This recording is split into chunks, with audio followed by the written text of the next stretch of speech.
I was asked to tell the story of the Berlin Airlift in 20 minutes. You can forget that. Uh, it normally takes me an hour. But it's one of my favorite subjects, and I'm honored to be here standing amongst my heroes, ladies and gentlemen. These guys are my heroes.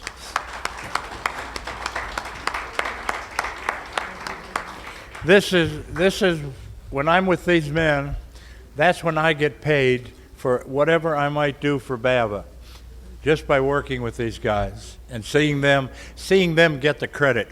Now, we were honored last night that Mayor Longwell came down to our welcome reception, and do we have some? I think we have some citizens here. And so I'm going to just quickly read the proclamation because he did a real capsule with regard to the Berlin Airlift. Let me get my right glasses on. There we are. All right. Whereas in June 1948, the Russians began a land blockade in the city of West Berlin, Germany, in an effort to force the British, French, and Americans out of the city divided by the international agreement. The West Berlin population of 2.4 million people were left with nothing but water. And whereas the United States and the United Kingdom responded with an airlift to of all the food, coal, medicine, and supplies needed to sustain the population until the blockade was lifted 11 months later. And whereas the members of the Berlin Airlift Veterans Association are holding a reunion in Wichita, September 25th through 28th, 2019. These veterans of the United States Army, Navy, and Air Force participated in the more than 277,000 life-saving airlift flights into the city of West Berlin. And whereas the success of the Berlin Airlift forced the Russians to lift the land blockade and forego the attempt to politically take over all of Germany, proving the value of strategic airlift, and whereas the reunion in Wichita celebrates the official end of the 70th anniversary of the Berlin Airlift during the reunion, and remembering the 32 American comrades who lost their lives in aviation-related accidents during the airlift. Now, therefore, I resolve that I, Jeff Longwell, Mayor of the City of Wichita, Kansas, along with the Wichita City Council, do hereby proclaim the September 22nd through 28th, 2019 as Berlin Airlift Remembrance Week. Thank you, Mayor Longwell and the City of Wichita. So what I have to do a little bit is fill in some of the dots here. The Berlin Airlift was actually generated in 1945 at Yalta, where President Roosevelt, Winston Churchill, and Soviet leader Stalin sat down and decided what was going to happen once Germany was defeated. They decided that the city, or that the country, was going to be divided into 4 sections, actually third, and then France was added later. So they decided that it was going to be divided into four zones: the British, French, the American, and the Russians. In the city of Berlin was deep inside the Soviet zone, the Russian zone. It was also divided into sectors. Each of the sectors, the American, British, the French, and the Russians, each had their sectors. There was agreements that there would be governing by each one of the owners of those particular sections and zone, and they would meet to satisfy mutually all of the various problems of rebuilding all of Germany. You have to remember, Germany, almost every one of their cities was damaged during World War II, and they had no government because the Nazi government, was totally taken out. So all of their states, all of their cities had to be re-governed, and that was the challenge that the British, the French, the American administrators faced. And they also had to denazify all of the governments, all of the employees that they brought into the governing. That was the job. General Clay was our leader. He was the one who faced the blockade, and when it came to the blockade, he wasn't exactly sure what to do, to tell you the truth, from all of the details. But what I did learn is that when they blockaded the city totally on June 26th, when it was finally fully blockaded, there were a lot of steps going on in 1948 that perpetuated the blockade on the Russian side. They looked at it from a different point of view. But the main thing is that the Americans, the British, and the French were pushing democracy and pushing free democracy and free spirit and free enterprise, where the Soviets were pushing for domination and socialism through all of their efforts. Their main attempt to blockade the city was not really to have war. They didn't want to have a war over Berlin, but they wanted to cause enough commotion to force the Americans out of what was now, by July and August of 1948, to be called West Berlin, because the British, the French, and the Americans consolidated their zone. So the effort was for the Soviets was to force us out of Berlin, so that their next step would be to take over all of Germany. That was their ultimate goal.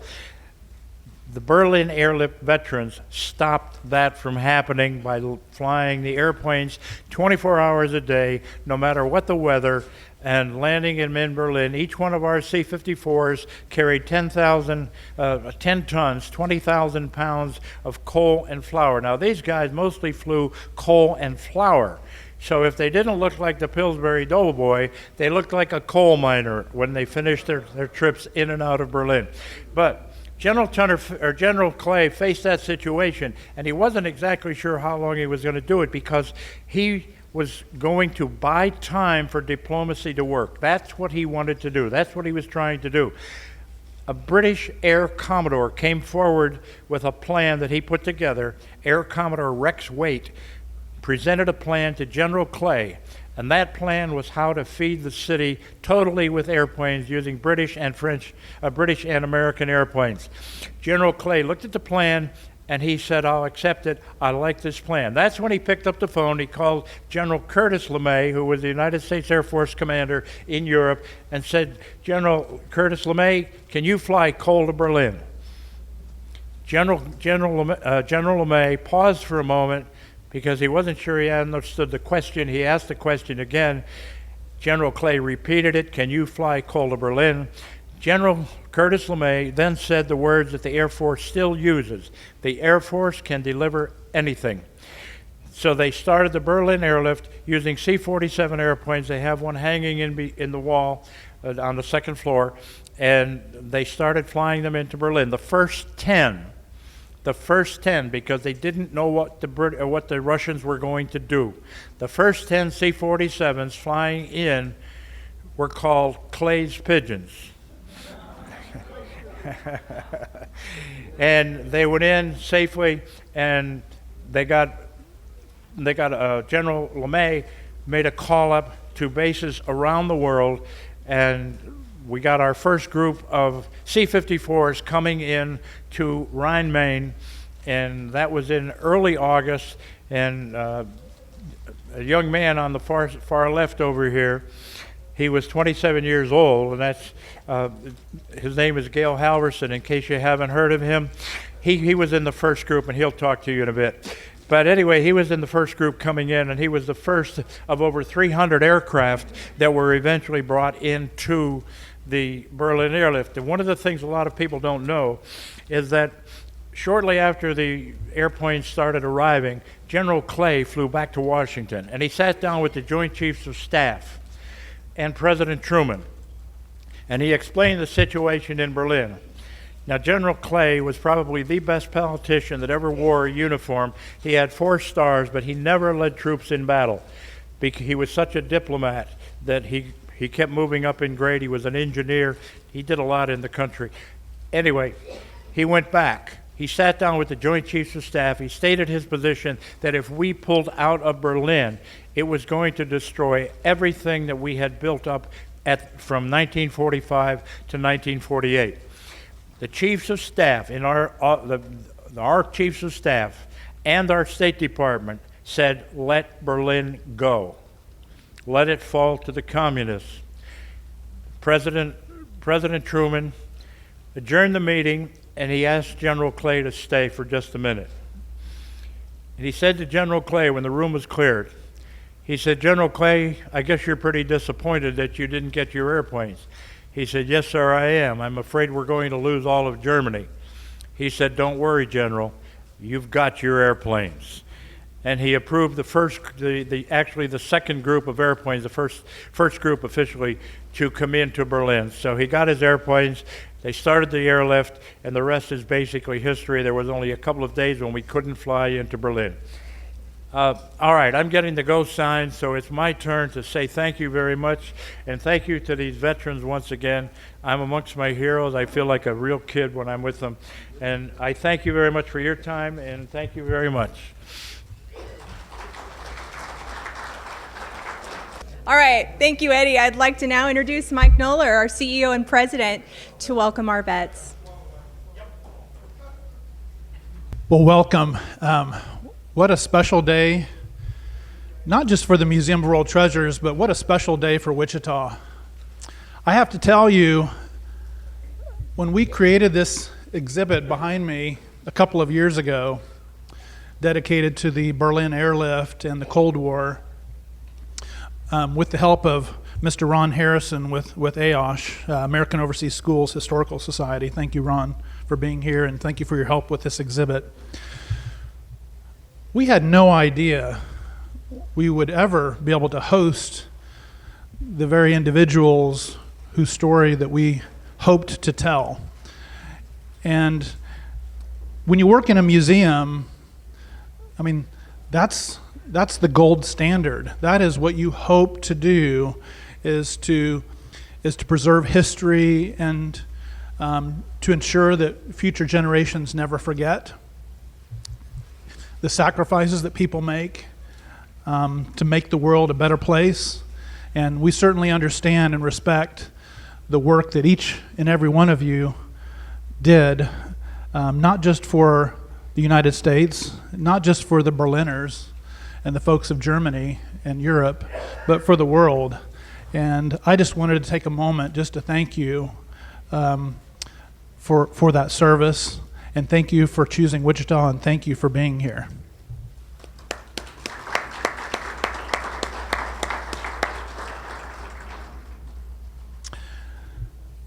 So I have an opportunity to recognize some special guests that we have here today. Before I do that, I want to thank the BAVA organization, and specifically President Ray Roberts, for choosing Wichita and for including the museum in your itinerary. So thank you very much. I hope that you found your stay in Wichita very hospitable. And shoot, if you can't find a place next year, we'd love to have you guys back. What do you think? I'm sure you didn't have enough time to see all of the museum, but I will tell you, there is a lot of really cool things to do in Wichita, and I think you'll find everybody here as hospitable as we hope to have been today. So thank you for choosing that. And I also want to say to, and I hope that I'm saying this name correctly, Bob Piacentini, did I get that right? The local representative for advocating on behalf of choosing Wichita. So thank you, Bob, also for your involvement. Did I get it right? Piacentini. Thank you. Okay, thank you so much. Yes, and if you're not aware, after this event here at the museum, the city of Wichita is unveiling a monument. It's only the third monument in the world. Did I get that right, Eddie? Dedicated to the Berlin Airlift. And so I hope that you'll have the opportunity after our program's over here to go over to Veterans Park. It's just a short 5-minute drive, and see that very important monument being unveiled on behalf of the Berlin Airlift. I believe we also have some representatives here from McConnell Air Force Base, some commanders, if you would, just raise your hand, and we thank you all for being here today. Thank you.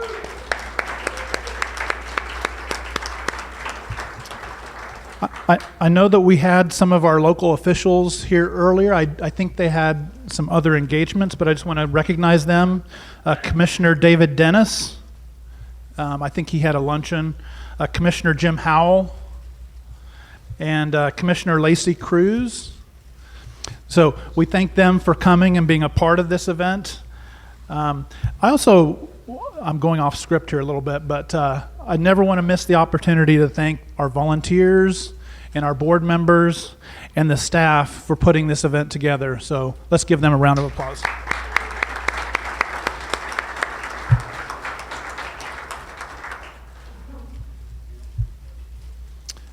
Danielle, do you have the letter from Ron Estes?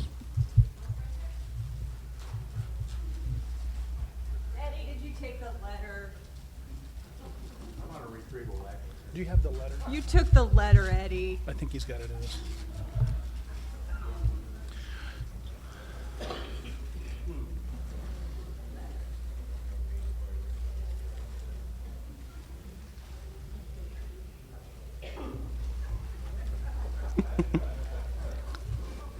What a character. We have a special letter from U.S. Representative Ron Estes. He's the representative of the 4th District of Kansas. He couldn't be here today, but he wanted to provide his remarks, so I'm going to speak on his behalf. Dear friends, I am honored that you chose to host your 70th anniversary reunion here in Kansas's 4th Congressional District. I trust that you are enjoying this beautiful facility and your time in Wichita. For more than a year, the people of West Berlin relied on hundreds of American, British, and French airmen to supply them with the food, fuel, and supplies they needed to survive.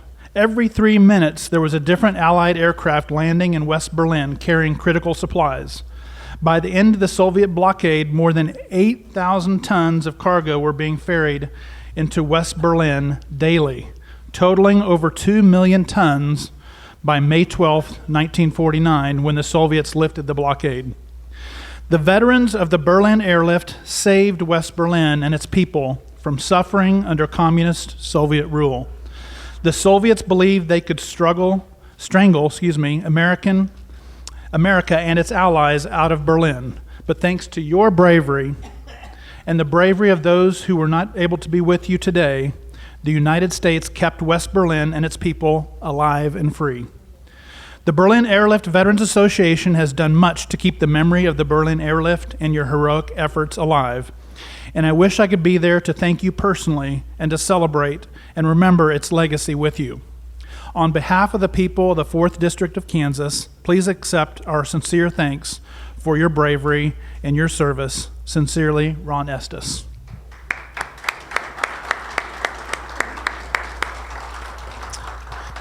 And Ray Roberts, where are you? Oh, right here. Thank you. Sorry. I would like to present you with that letter.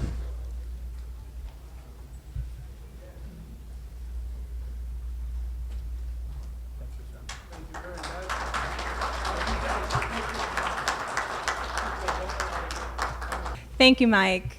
All right, I think we're ready for our panel discussion. We're going to have a couple of people come and move our VIP veteran gifts off of the table so we can have a clear view of our panel discussion. No rush, go ahead and continue to eat and enjoy your lunches. We'll come around and clean off the table for those of you who are done. At this point, I'd like to introduce our panel facilitator, Scott McIntosh, who will be facilitating our panel as a professor at Newman University School of Business. He's a retired United States Air Force intelligence officer, where he worked in Mobility Command and for NATO. Scott, you want to step forward?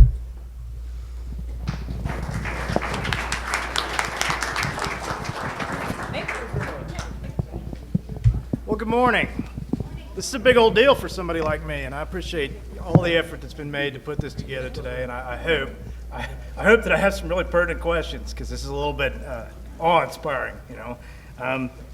My first question for the panel is: here we are in 1948, and U.S. Air Forces Europe has about 275 aircraft available for any sort of contingency in Europe. And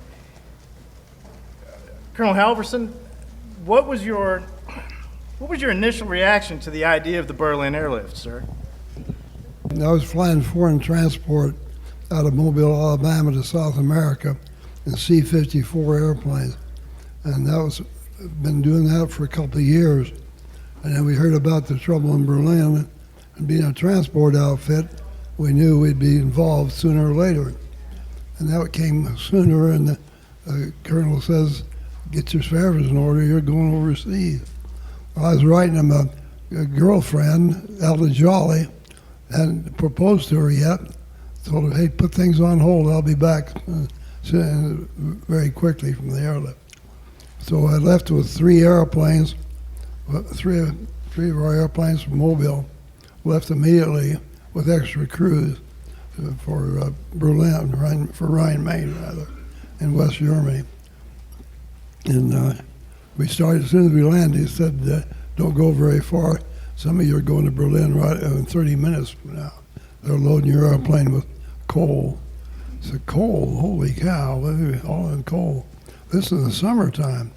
They said, "Well, it keeps the engine running, it develops electricity for the city, so coal's high priority. It's a good thing it's summertime." So we put down our bags and got in our flight suits and reported to go to Berlin. And of course, the corridor through Berlin is 10 miles wide, and get outside of that corridor, Soviets could shoot you down. So we were carefully navigating our way to Berlin. We had electronic instruments, of course, and electrical systems that provide us a path to follow. So anyway, it was madhouse. Airplanes coming in from the British, French, and American sectors. We had radar, it failed. Radar kept us going and kept our separation safe. So it was the number of hours flown was a pretty safe operation. Well, anyway, it was a great experience to be involved in something so intense and so important. People in Berlin, 2.5 million people, were betting on us to get their breakfast for them. So we never knew anybody complain about flying around the clock and 24 hours a day, airplane every 3 minutes. It was a marvelous operation, and I was proud to be part of it. 24 of my buddies were killed in the operation, and the Brits and Americans, the 24 were killed. We just felt like we were doing something worthwhile. So it wasn't as big a strain as it looks from the outside. Had good operation officers, good navigational aids, ground radar in Berlin to bring us in every 3 minutes. An airplane was landing at one of the three airports, British, French, and America, in Berlin. So it was a feeling of satisfaction that we were feeding 2.5 million people by air alone, and they weren't complaining. They were cheering us on. That was a marvelous part of it. The enemies, they shot down my buddy during the war, Liddell Nielsen. I taught him how to fly. I got a flight scholarship before the war, and I taught him how to fly, and he soloed in the airplane and joined the Army Air Corps, and bombed Berlin. They shot him down. Anyway, I had some mixed feelings for quite a while about the Germans, but then I knew the new enemy was the Soviets, and they explained that to us very thoroughly. Anyway, I lost a lot of buddies, several. of my own buddies that came over. But it was worth the fight, and we're glad we succeeded to the extent we did. Glad to be with you. It's just one of the thousands of guys flying and working on the Berlin Airlift. Thank you very much.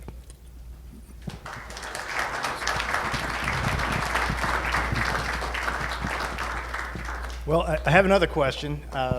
In the book, The Candy Bombers, the narrative talks about all these weather hazards, bad visibility, wing icing, and the Red Air Force, as you said, Colonel Halverson, was also sharing your airspace. I asked the panel, what was the procedure if you encountered Soviet fighter planes while making the airlift? Are you talking about when we were flying the corridor? Yes, sir. We had over 700 harassments by the Russians. And when we fly in the corridor, all of a sudden there'd be a airplane coming right at you, firing. Of course, he was firing above us or below us. And had they hit us, we'd had World War III, because we had only about 9,000 soldiers in Berlin. They had about 2 million. So I think they would have walked right through us. They'd put balloons up. At nighttime, they'd put big spotlights up in your eyes. They did everything to harass us, but it didn't make one darn bit of difference, because we kept flying.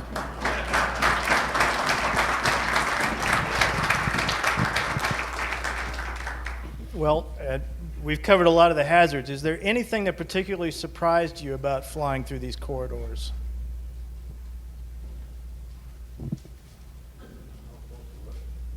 Go ahead, sir.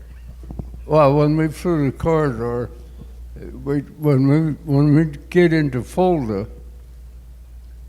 we had to be 3 minutes behind the airplane ahead of us, and exactly 3 minutes we had to be at Fulda. And then we had 7,000 feet, 6.5, 6, 5.5, and 5.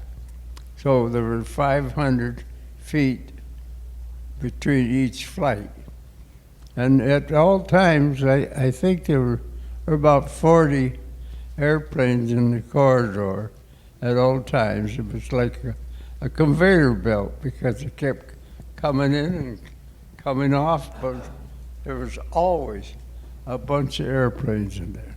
And flying on instruments, when we had to fly instruments, which we did during the wintertime, we really had to know where we were at. But we knew that above us and below us, we had good pilots, because they came from all over the world, and they picked the best pilots they could find, and C-54s. And that's how it worked. And I'm going to open this question up to the panel. The Berlin Airlift, I imagine, was a focal moment in everybody's life. What is something that you took from the Berlin Airlift to your later life that you could use? Go ahead, sir. I thought I was going to be a movie star when Montgomery Cliff came in our weather station, and they spent the whole day shooting what is the weather going to be like on the trip to Berlin. And I thought, I was there, and I thought maybe I'd get on in the movie, The Big Lift with Montgomery Cliff. Well, as it turns out, they shot the sequence of weather over on the flight line weather station, which left us out. I wound up on the cutting room floor.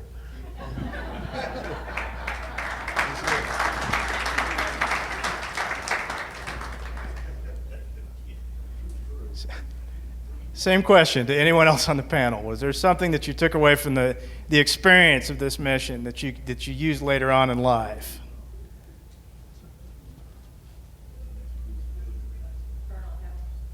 Sir?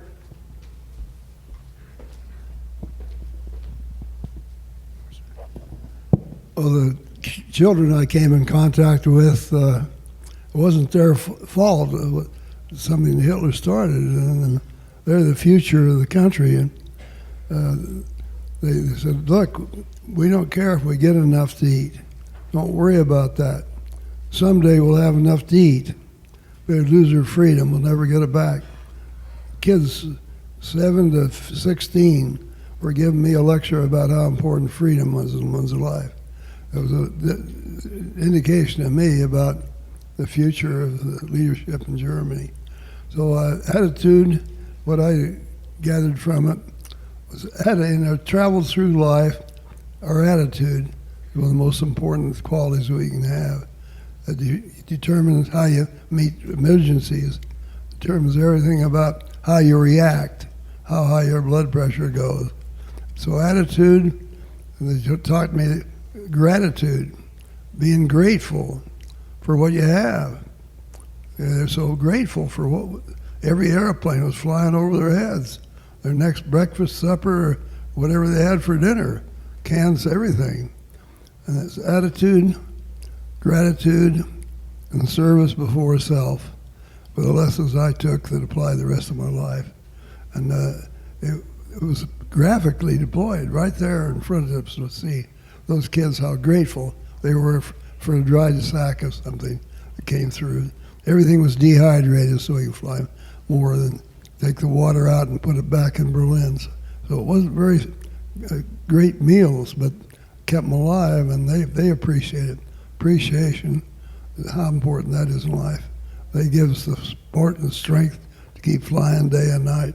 Appreciation. Attitude, gratitude, service before self, and appreciation are the foundations of many of the things we meet with every day and what the outcome is as a result. Thank you.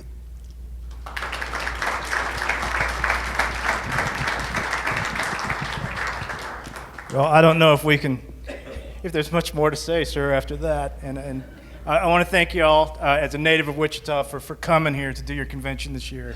And we were glad to have you. Ms. Danielle?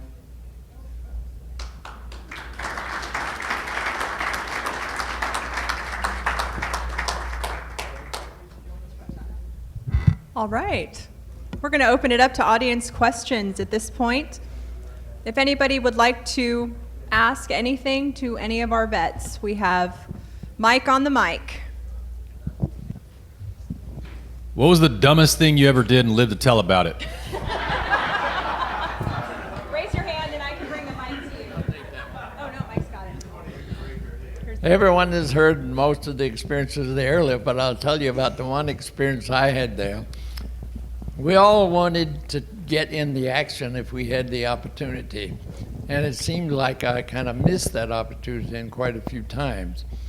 I was at Fossburg, and we only hauled coal from there, but the commander kind of took a liking to me for some reason, and so I had to do a lot of outside jobs. One of them was we had had the pilots, fighter pilots from First and Fellbrook, flying co-pilot for most of the guys until we got enough crews there, and so this was in the early stages.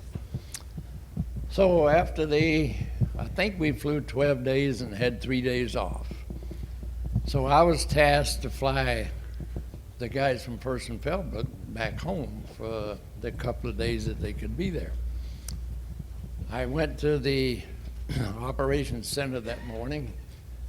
I met my co-pilot, and I had seen him around in the mess hall and whatever, and he had nice wings and a chest full of ribbons. The story was he was a fighter pilot during the war. Well, we took off with a load of fighter pilots in the back of the airplane, so you know how concerned they were. As we approached First and Fellbrook, it was pretty stinking weather, and GCA waved me off twice before I finally made a landing. And so, okay, everything went well. We got ready to go back a couple of days later, and the pilot, my co-pilot, we normally would switch off, and he would fly the airplane back, and me as the co-pilot. Well, he didn't want to do that. Make a long story short, after the airlift was over with, and I was stationed at Erding, Germany at that time, The OSI called me one day and said, "Did you know this guy?" I said, "Yes." "Did you ever fly with him?" I said, "Yes." Well, it turned out he was not a pilot at all. Had these guys in the back end known this, they would have shot both of us, I think, because the weather was not very good and whatever. But anyway, that was one of the dumbest things I did.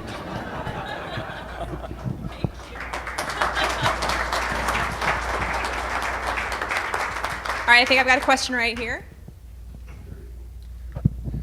Thank you so much. First and foremost, thank you everyone for your service. I stand here proudly next to my father, Chief Master Sergeant Melvin Elmore. And growing up, having not served, but served as his son and the youngest of four, I'd like to know what you guys are thinking about our next generation. We talk about the greatest generation.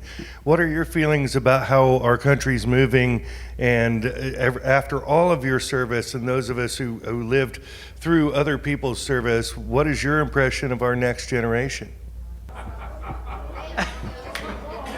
boy.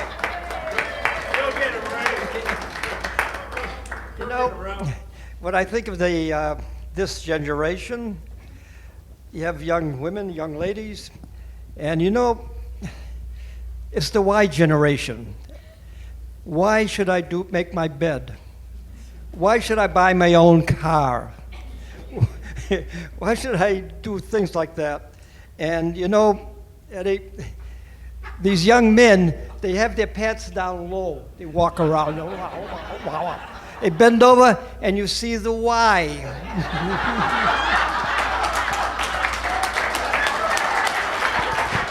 Okay. I would love to hear a second on that one. Can we have a follow-up on that one, please? No? Okay, we have a question in the back. My name is Ingrid Asvedo, and you might see me fussing a lot over some of our wonderful and beloved pilots, and not just pilots. Everyone else was involved too. I grew up on the other side of the fence. I was just 5.5 years old when the war started.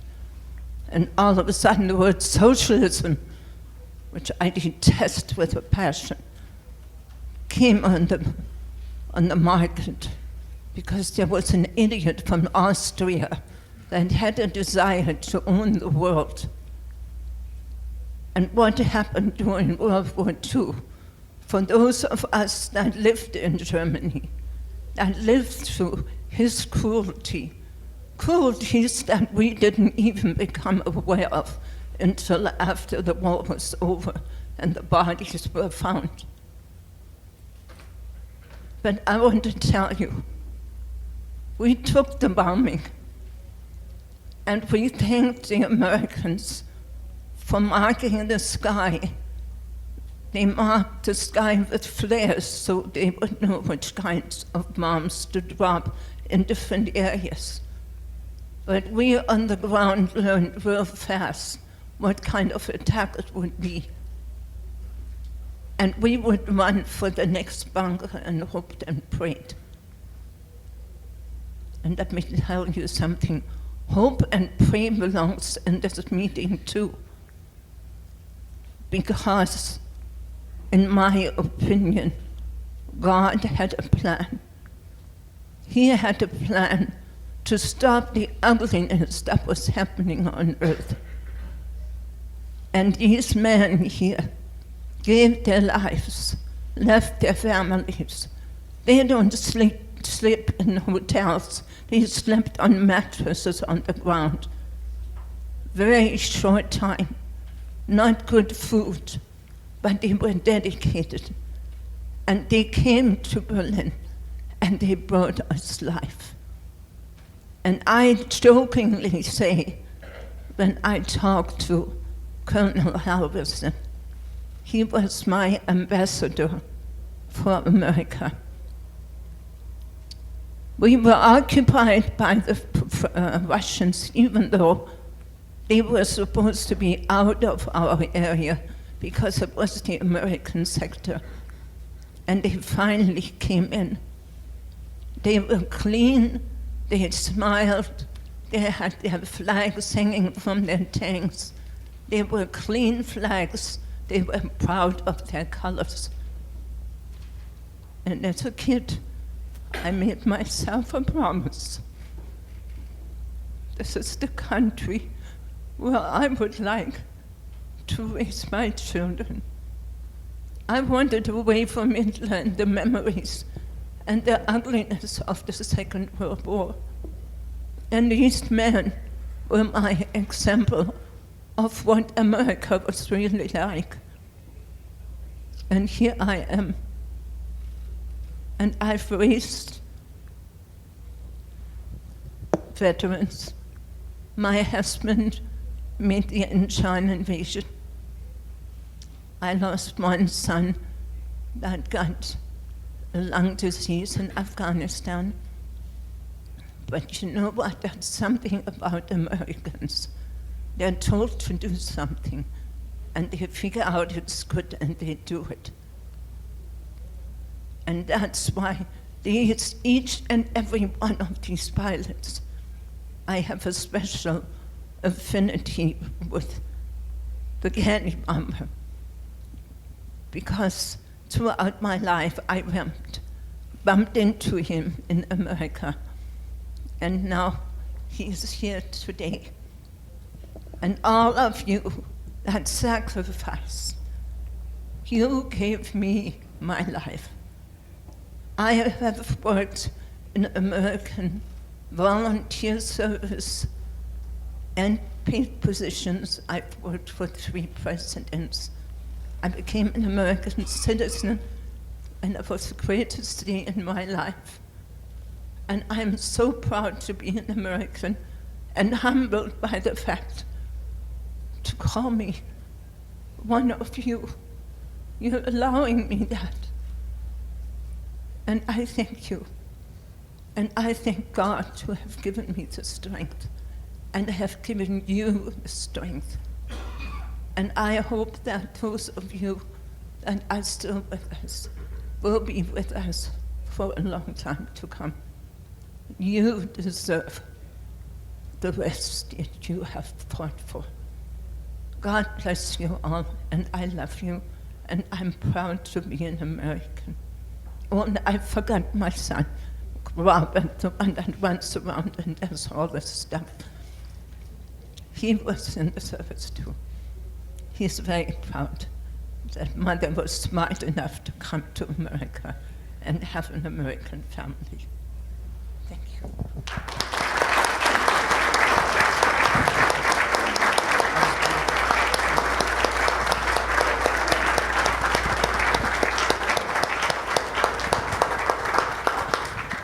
Tell you what, I spent 25 years, and I've been retired from the military for over 42 years. But I see, for many, many years, over 15 to 16 years, I put on memorial services up in Alaska. I've talked to these young people in the military today. Less than 10%, actually, I would almost say 5% of the population in the military today, your Navy, Marines, your Coast Guard, your Army, and your Air Force, we have a volunteer service. These kids are patriotic enough to volunteer, to just like you all did in the military.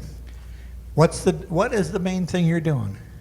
You're giving the government your life. You put it on the line every single day. And thank God, sometimes going through, I've been shot at in Korea, and I was shot at in Vietnam, so you know, I just happened to make it through. And what really taught me about Vietnam is I had to go to, after TED of 68, and I was there for TED of 68, I had to go on a special trip up to a conference up in Japan. And as a high priority, I was designated as an official escort for 34 coffins flying back to the States, where these young Marines were killed in the Battle of Hue. 1968. The average age we figured out was 19 3/4 of these 34 young troops. I made a vow to them at that time to never let them forget. And these young kids today, I see them every day there in Alaska at J-Bar, Elmendorf, Richardson, Army and Air Force. They have Marines there, or we have Navy there. I've talked to them all. These kids are patriotic. They will do their job. Don't look at the millennials today. They're not being taught civics in school. They're not being taught to love America. Okay? They're fed too much propaganda. But you can be proud of the military today. They're there for us. But God love it, and may God protect the United States of America. Thank you very much.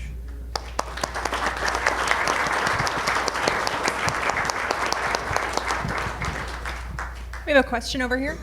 I am one of the recipients of the Airlift. I lived through the bombing. I lived in the ruins. We had nothing to eat. We had nothing to sleep on. We were sleeping on straw mattresses. But we believed in the Americans and the British to save us. And I want to thank all of you for giving me the freedom. And even so, maybe you're down on this new generation, but I can remember my father talking the same way as the older people do now. I don't know what's going to happen with our future. Look at them, they're no good for anything. And look at this, I'm that next generation, and I look at the young men that fight for our freedom. Not only the freedom, but also we can talk free, and we can go and come as we please. And so I want to thank you so much. But I have to tell you a story. I got one of those parachutes. And one of my friends is a little bit older than I am. She went to Tempelhof, and she was not interested in the chocolates, but she was interested in the handkerchiefs. And she traded it because she could catch them, because she was older than the little ones. And they were glad to get the chocolates and give her the handkerchiefs. And out of 2 handkerchiefs, she could make a pair of underwear. And she didn't have any thread. And a neighbor gave her some red yarn, wool, and she sewed them together to have some pretty underwear. She was 16 years old at the time. So there's another side of the Airlift. I also received the care packages that came from American communities that collected money to bring us food.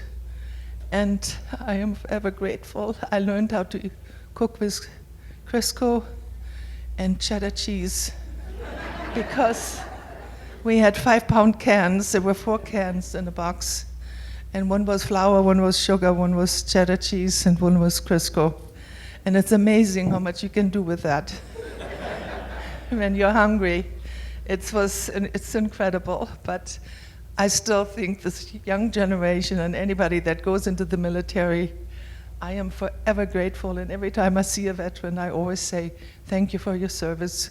You gave me the freedom. You give me what I have now, and I'm forever grateful. Thank you.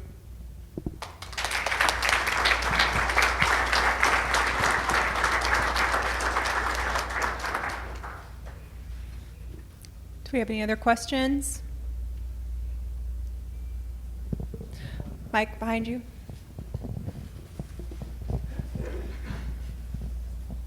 We're talking about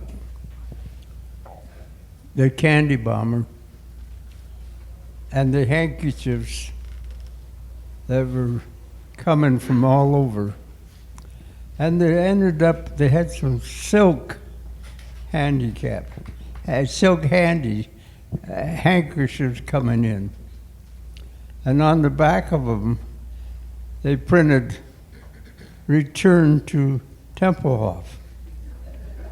Well, there happened to be one German girl that we know, she's not here today, and she was trading candy and everything for silk handkerchiefs so she could make some panties. She made her panties but she couldn't get the sign off. So on the back of her underwear, it said, "Return to Temple Hall." Mike, we have a question over here. First of all, I just want to say thank you all for your service to our country. It's incredible to hear a firsthand account of what you did for our country. So thank you very much for your service to our country. And that reminds me that, I've heard stories in the past about maybe not the warmest reception for our veterans when they return home. And I like to think about Wichita, how welcoming we are, how much we love our veterans today in our community here. But I'd like to just ask you to share your thoughts about what was your reception when you guys got back to America, and do you feel appreciated by our current generation? Thank you.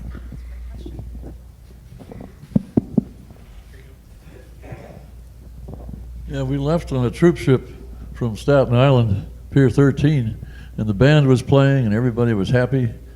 On the trip back, same place, Staten Island, Pier 13, there wasn't anybody there, and they took us to Fort Dix and discharged us. It was a little bit of a surprise. Anyway, it's a lot different today. I was on the honor flight the other day, and they cheered us all the way, so there is a change. I wanted to tell one story about Cologne. In Cologne in World War II, they bombed that city completely.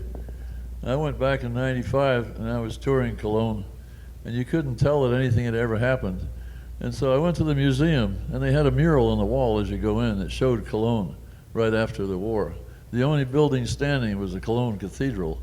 Today, that's the #1 tourist attraction in Germany, and they don't realize that it was the only building left. Thank you for that.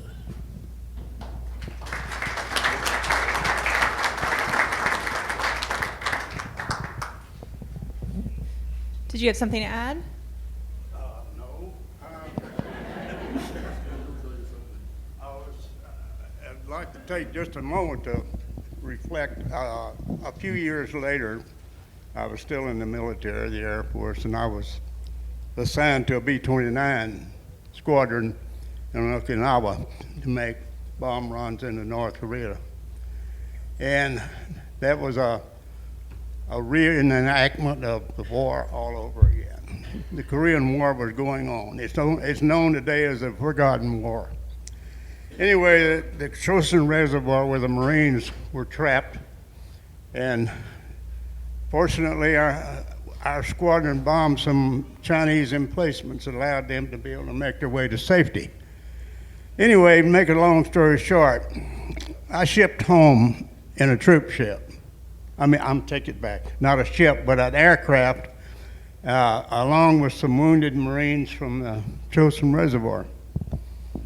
And we landed in, I'm not going to say what port.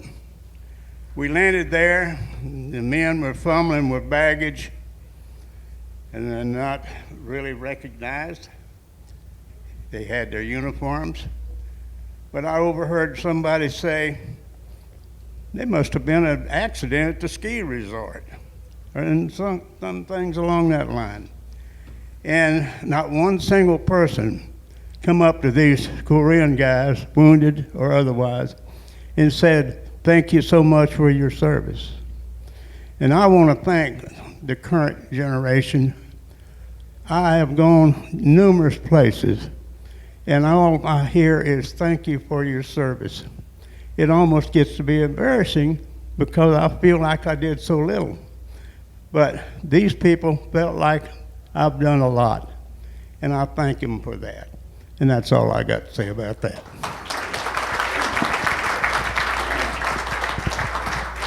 All right, I think we'll wrap it up if anybody has a final question. I have a very easy question. Well, hopefully a very easy, quick question for Colonel Halverson. I'm wondering what your very favorite kind of candy bar is. Babe Ruth.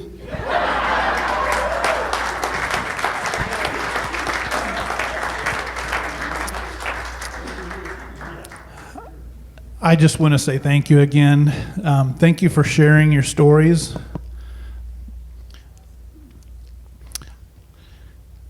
This is a special day for us. And anytime we can have individuals come and share their stories with the public is a very special day. But in my 15 years here, I think this is my favorite. So I have one other person I need to thank, and that is the founder of the museum. I'm going to ask her to stand here, if she would. Lorna Kardatsky. Could you stand, please?